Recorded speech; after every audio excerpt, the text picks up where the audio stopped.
కథలెన్నో చెప్పారు, కవితల్ని రాశారు, కాలాలు దాటారు, యుద్ధాలు చేశారు. ప్రేమలో తప్పు లేదు, ప్రేమలో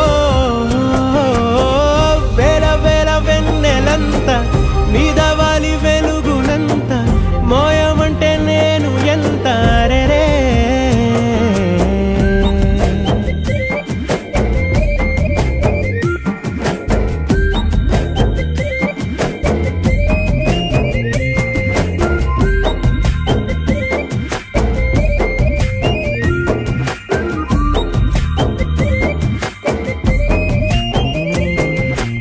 ఆకాశం తాకాలి అని ఉందా, నాతో రా చూపిస్తా